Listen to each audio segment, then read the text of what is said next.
आताच या ठिकाणी एक प्रगती क्लासेसच्या संदर्भात की जिथं यशाची वेधशाळा म्हटली जाते अशा या कार्यक्रमाला चोपड्याहून मला विशेष बोलवण्यात आलं सर. मलाही त्याचा आनंद वाटला आणि इथं स्टेजवर आल्यावर तो आनंद द्विगुणित झाला, कारण की आपल्या खानदेशमा म्हणतात की आपल्या मातीना माणसंच येतच. तसं ज्यांची जन्मभूमी सुद्धा म्हणता येईल किंवा बरेच नातेवाईक आमच्या चोपड्या तालुक्यात आहेत, त्याच्यातलाच एक हिरा आमच्या लासूरमधनं या ठिकाणी आला. संदीप तसं मी नावाने म्हणेल तुमचे सर आहेत, पण माझा एक मित्र ज्याला म्हणेल की अनेक संघर्षाच्या वेळेस मी एका परिवाराशी जुळलो आणि त्याच्यातलं संदीप. आज त्याने ज्या वेळेस आपण कर्मभूमी निवडत असतो की जिथं जाऊन आपल्याला काम करायचंय, तर साने गुरुजींची ही कर्मभूमी की ज्या ठिकाणी साने गुरुजींचा जन्म रत्नागिरी तालुक्यात जिल्ह्यात झाला आणि त्यांनी कर्मभूमी म्हणून अमळनेर निवडलं, आज त्याचं खरं गमक या ठिकाणी जाणवतंय. कारण की या मातीत असं काही उगवतं आणि असं काही मोठं होतं की या ठिकाणी ज्या ठिकाणी आपण ज्या विद्यार्थ्यांसाठी काहीतरी केलं पाहिजे म्हणून जरी संदीप सर लासूरमध्ये जन्मले तरी त्यांनी अमळनेर निवडलं आणि अमळनेरमध्ये जो प्रगतीचा खऱ्या अर्थाचा त्यांनी यशाचा जो वेध घेतला आहे त्याचा आनंद मला आज खऱ्या अर्थानं होतोय. आणि म्हणून या कार्यक्रमाचे आमचेच सहकारी विक्रांत पाटील आजच्या कार्यक्रमाचे अध्यक्ष आहेत. चौधरी साहेब, निश्चित अभिमान वाटतो की आपण ज्या परिस्थितीतनं येत असतो त्या परिस्थितीतनं लढत लढत एक खाकी वर्दी परिधान करणं आणि त्याच्यावर एक कॅप जर घातली तर ती अभिमानाची छाती कशा पद्धतीने फुलते याचं उत्कृष्ट उदाहरण म्हणजे तुम्ही आहात. आणि विद्यार्थी घडवण्याचं कार्य ज्या अनिल माडी सरांनी आणि संदीप महाजन सरांनी घेतलेलं आहे त्यांचंही मी कौतुक करेल. आणि विद्यार्थी मित्रांनो, तुमचं जास्त कौतुक आहे, कारण की आम्ही सुद्धा याच प्रताप विद्यालयात शिकलो. या ठिकाणी माझाही काळ मी घालवलेला आहे. खऱ्या अर्थानं शिक्षण घेत असताना अनेक वर्षानुवर्षाची परंपरा असलेलं प्रताप विद्यालय आणि त्याच्या प्रांगणामध्ये अमळनेरच्या विद्यार्थ्यात तुम्ही शिकत आहात. तर शिक्षण हे काय असतं हे तुमच्या आमच्या सगळ्यांच्या समोर आहे. आजकाल जीवन बदलत चाललेलं आहे, कारण की आमच्या वेळेचं शिक्षण वेगळं होतं. आता तुमच्या वेळेचं शिक्षण ज्याला अँड्रॉइड शिक्षण म्हणतो का आपण? कोणाकोणी मोबाईल अँड्रॉइड मोबाईल वापरतात, कोणाकोणाला चालवता येतो किंवा वापरता येतो लॉक वगैरे, सगळ्यांना येतो का? अजून काही शिक्षक काही प्रोफेसर असे आहेत सर जे अँड्रॉइड मोबाईल वापरत नाहीत. तर ते लॉक कीपॅडचा जो मोबाईल येतो आहेत का तुमच्या घरात? आजोबा वगैरे असतील ना की त्यांना तो नाही आई आमले जमत नाही, आई काय शे असं काही असे आमले जमत नाही असं, बरोबर आहे की नाही? सांगतात ना. पण तुम्ही कसं ते एकदम पटक्यात करतात, बरोबर करतात. त्याच्यात इंस्टाग्राम व्हॉट्सअप आहे का? आहे. त्याच्यातले रील्स बघतात. कोण कोण बघतं? सगळेच बघतात. रील्सचं स्पेलिंग काय आहे? एक्झॅक्टली. आणि रील किंवा रियल याचं स्पेलिंग काय आहे? सर तुमचे विद्यार्थी हुशार आहेत, पण दोघांमधला फरक आहे की नाही? Reel life and real life दोघांमधले फरक आहे, बरोबर. रील मध्ये आज जर तुम्ही टाइमपास करत बसला तर तुमचं रिअल लाईफ घडणार आहे का? खरं बोलायचं बरं का माझ्याशी, मी परत बघायला येईल. तुम्ही 5वी पासून 10वी पर्यंत असाल तर रील लाईफ हे कशात आहे? मोबाईल मध्ये. आणि रिअल लाईफ कशात आहे? बाहेर जीवनामध्ये, बरोबर आहे की नाही? मग रिअल लाईफ साठी आपल्याला रिअल लाईफ पासून दूर राहावं लागेल. मान्य आहे तुम्हाला? का बरं? सिर्फ वहां पे क्या है? Time pass. और जिंदगी का टाइम पास चलने वाला है क्या अपने को? का नाही चालणार?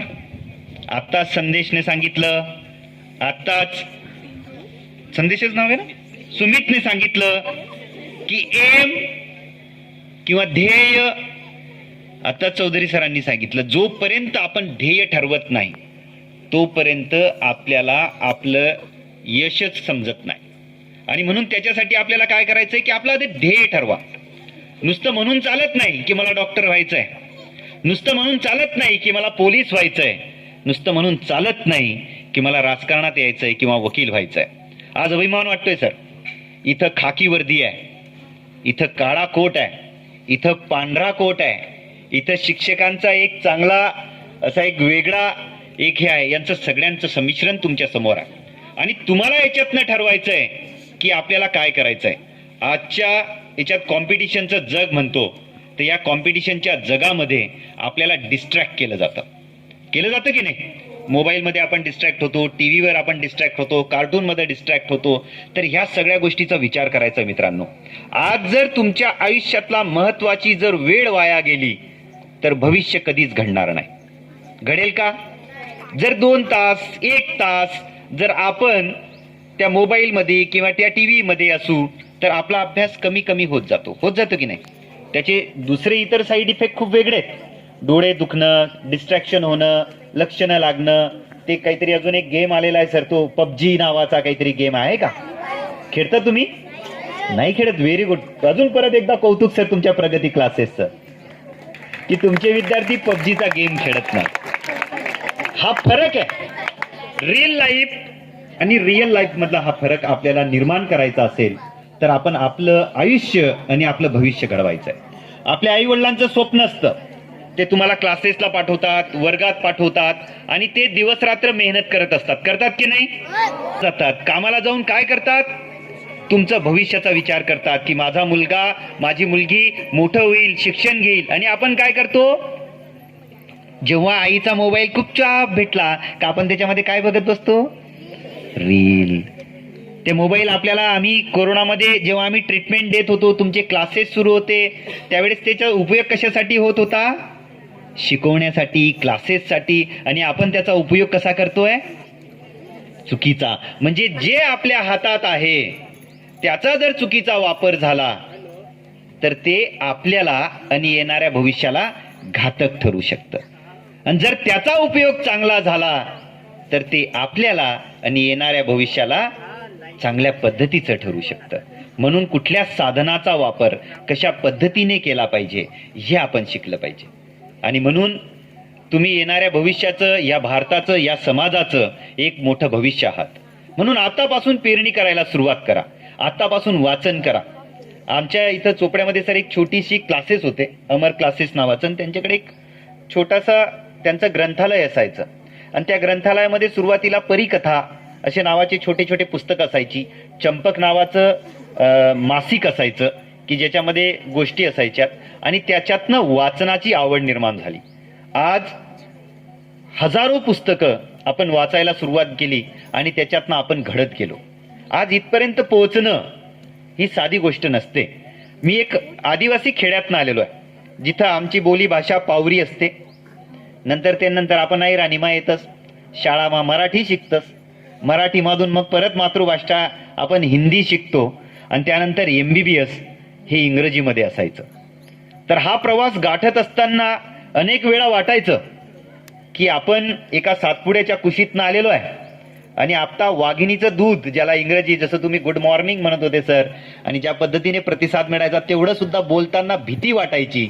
आणि ते वाघिणीचं दूध पचवून आपण डॉक्टर होणं आणि परत या स्टेजवर येऊन तुमच्यासारख्या विद्यार्थ्यांना सांगणं, हा प्रवास खूप मोठा असतो. परंतु याच्यामध्ये रिअल लाईफ घडत असताना आमच्या याच्यामध्ये कधी रिअल लाईफ आलं नाही. आणि म्हणून तुम्हाला सगळ्यांना विनंती आहे की येणारं तुमचं भविष्य जर उज्ज्वल करायचं असेल तर मित्रांनो, मेहनतीला आणि अभ्यासाला कुठल्याही पद्धतीचा शॉर्टकट नाही आहे. आणि म्हणून जितका जास्तीत जास्त वेळ तुम्हाला अभ्यासासाठी देत जायचं आहे, कारण की अभ्यास हा फक्त पुस्तकांचा अभ्यास नाही आहे, तर तो आपल्या शरीराचा, आपल्या मनाचा, आपल्या जेवढे इंद्रिय आहेत त्याचा तो अभ्यास असतो. मन स्थिर करण्यासाठी, डोळ्यांचं वाचनाचं स्पीड वाढवण्यासाठी, जिभेला आपली लगाम आणि जिभेला मजबूत करण्यासाठी आणि हृदयाला सुद्धा तेवढंच संघर्षासाठी आणि याच्यासाठी मजबूत करण्यासाठी हे आपल्याला अभ्यास निरंतर लागतो. म्हणून फक्त वाचन आणि त्याच्यातनं नोकरी मिळवणं हा त्याच्यातला तुम्ही भविष्य ठेवू नका.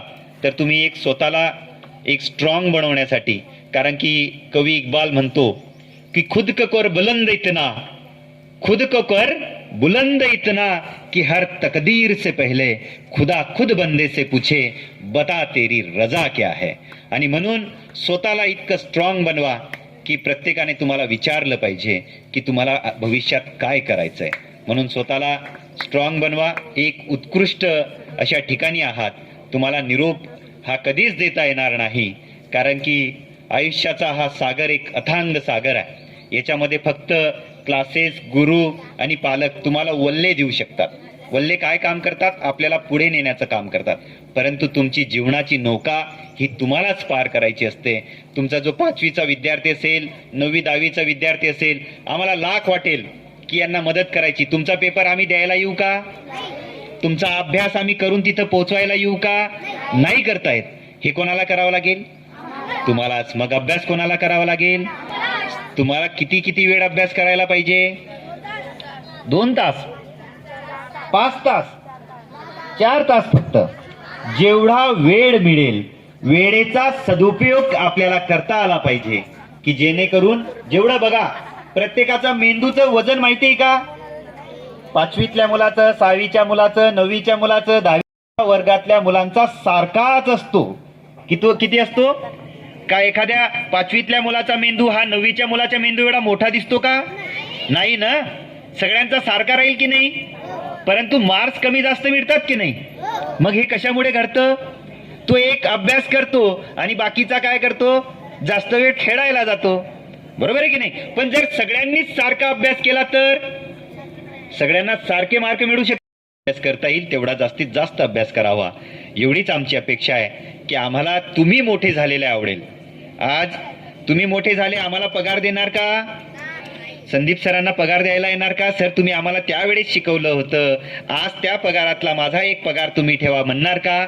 नाही. पण जेव्हा तुम्ही संदीप सरांना, अनिल सरांना जेव्हा रस्त्यात कधीतरी भेटाल आणि सांगाल की सर मी तुमचा प्रगती क्लासेसचा विद्यार्थी आहे, मी आज कलेक्टर झालोय, मी आज पोलीस झालोय, मी या समाजातला एक चांगला नागरिक झालोय, तर त्यावेळेस त्या सरांना वाटेल की अरे हा माझा विद्यार्थी होता आणि याला मी काहीतरी शिकवलेलं आहे आणि आज तो माझ्या समोर येऊन सांगतोय की मी कलेक्टर असेल, पोलीस असेल, इन्स्पेक्टर असेल, जे काही असेल, जे तुमचं स्वप्न असेल ते जेव्हा तुम्ही पूर्ण करलेलं असेल आणि तेव्हा तुम्ही सरांना भेटाल तर त्यांना सुद्धा आनंद वाटेल. आणि म्हणून तुमचा आनंद हा सगळ्यांचाच आनंद असेल आणि त्याच्यासाठी मात्र तुम्हालाच मेहनत घ्यायची आहे. एवढंच निश्चित सांगतो आणि माझं बोलणं थांबवतो. धन्यवाद.